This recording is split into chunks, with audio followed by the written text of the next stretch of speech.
Hello Zeus, this video is for you and anybody else that needs help installing 190SL Solex carburetors onto their car. Let's go over the all the elements. Obviously we've got your intake manifold. I don't have an engine ready to accept carburetors at this point, so you're going to have to use your imagination. This is the intake manifold, cylinder heads over here.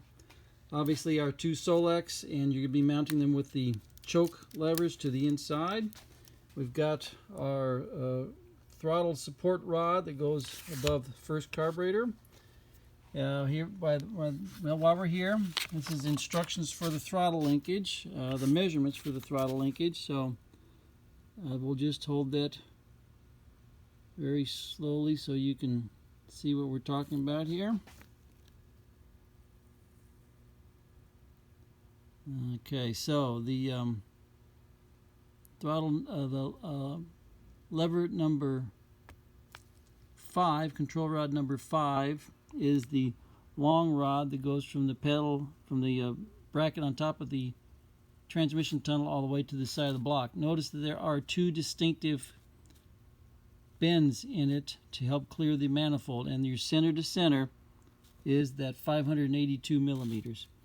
Next you have your throttle rod that goes from the side of the block on up to the throttle cross piece right here, and that is 176 millimeters. That's rod number 8 right here.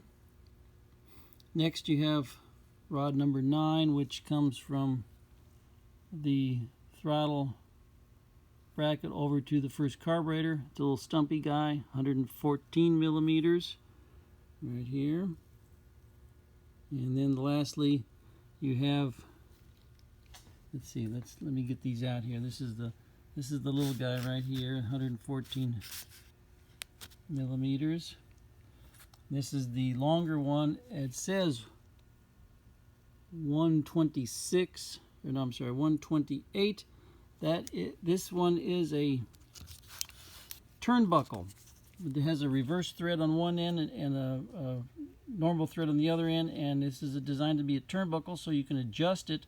When everything's snapped together, you can adjust this back and forth to dial in exactly where the rod needs to be for synchronizing the carburetors. The 128 millimeters is a suggestion, just to get you started, but you're going to use the turnbuckle feature to get the exact distance. Now then, on the second carburetor we have our hot choke mechanism. It's missing its spring, and I did not restore this one. Somebody else did, so don't comment on its condition. Now then, hardware. We have our 4 diamond-shaped rubber gaskets that are going to go right here. We've got the 8 round gaskets that go in the holes back here.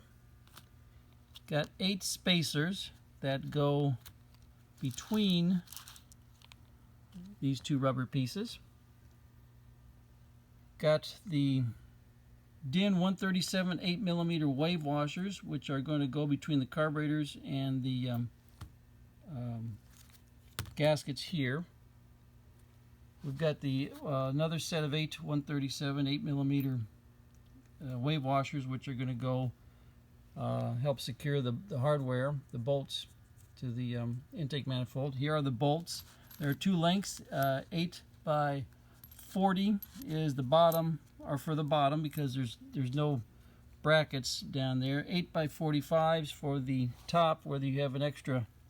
We have this extra bracket up here, so the longer ones go on the top. Now, very critical are the DIN 9021 oversized large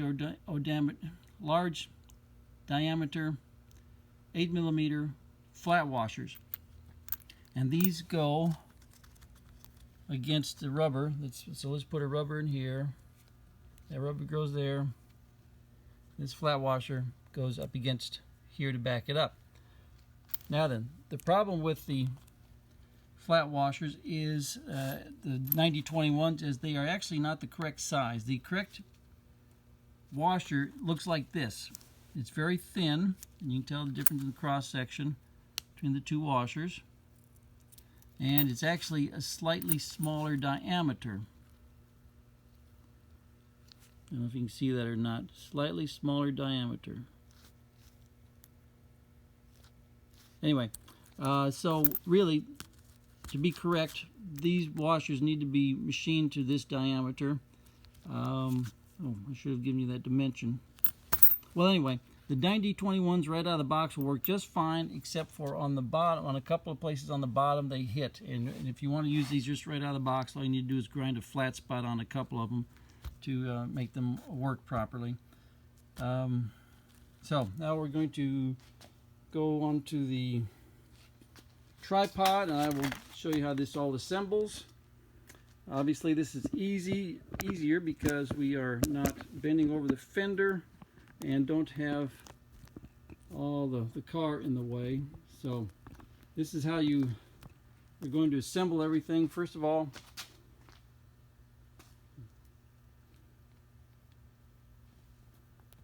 you're going to take your diamond shaped gaskets, and they fit right in there like that. Well, let's just do it this way so you can see what's going on. You're going to take the rubber gasket, the rubber round one, push your sleeve in there, push the sleeve in there, and push this in place. Make sure it's seated properly in the hole.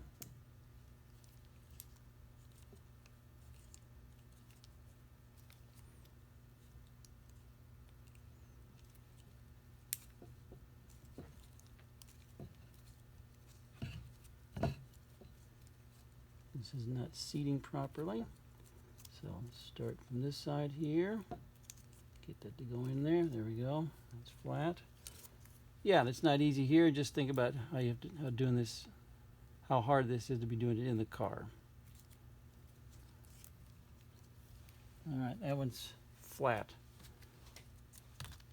Do the same thing over here. Our sleeve. Another one down the bottom. Sleeve. You have to have these sleeves. They are what limit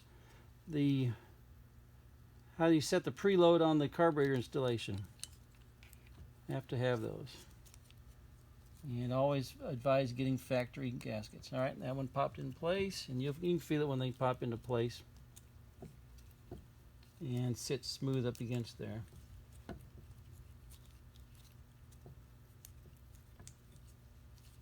All right, you're not going to do that right, so let's try it this way.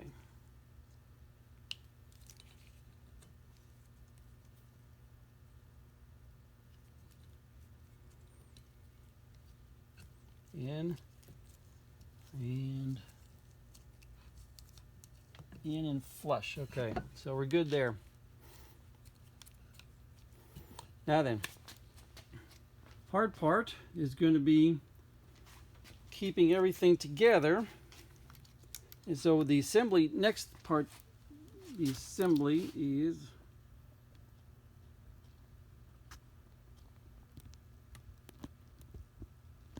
the Solex themselves. All right, you've got your 8x45 bolt. Goes to the top. All right, and you got your 8x40s at the bottom. Next is going to go the 137 8mm wave washers. All right, I already did it wrong. Bracket goes on first. So, set that down.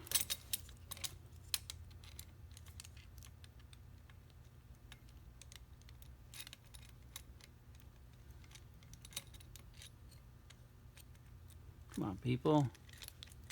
Get in there. All right. In fact, you can actually see the indentation from where this was sitting. And this was indented. See if you can see that or not.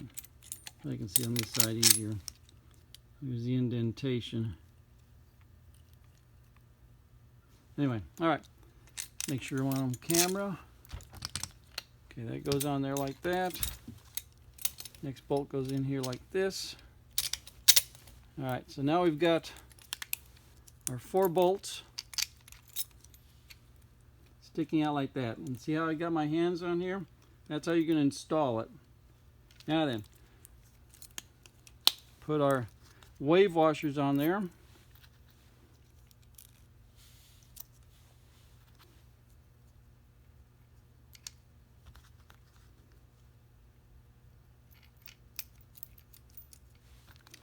And put the wave washers all the way up there. Got your fingers on here. Okay. Now this is how you're going to install it. Then obviously this is vertical, and the chances are very, very rare, or very low chance that this is going to fall off and go in the intake manifold, but you sure as heck do not want to have that happen to you. So you're very carefully going to hold all 4 of these, all 4 bolts. See if we can see. Is that on the camera?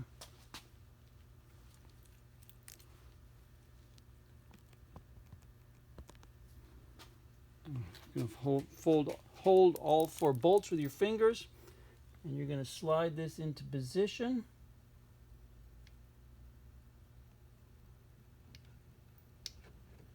Just like that. Hold it in place. Nothing can go, as long as the bolts are there, nothing can fall down, nothing can go anywhere. Take one of your flat washers, put on here. Take a nut, attach it just to hold it in place, just to get everything held in place. And so now we're okay. Nothing's going to go anywhere. And what I actually like to do is use your flat washer, a wave washer, and then a nut. So we would screw this, we put the flat washer on here, then the wave washer, then the nut. And do that for the second and first carburetor. I don't think it matters which sequence you install them in. They're both going to be difficult.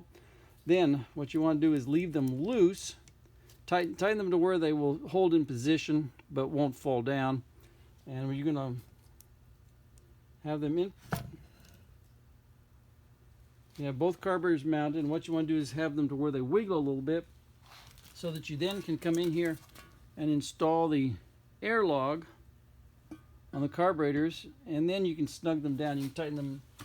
Then you can tighten down the carburetors for their final the final position, because there's enough flex up and down these carburetors that if you tighten them when they're sagging down and you try to install the air log will not fit on all 8 studs.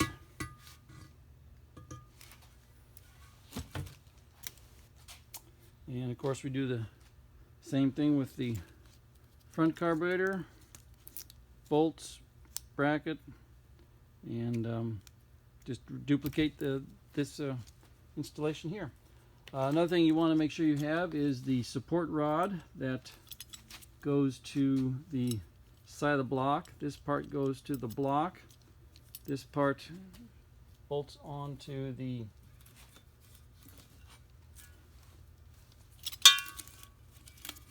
air log. At this point right here, these are all 6mm bolt holes, and that's an 8mm bolt hole, and the air log bolts on like that. So that's a pretty quick and dirty, rough idea of how they install. The hardest part of all this is going to be on your lower back. And well, that's right, I was going to show you one other trick. Hang on.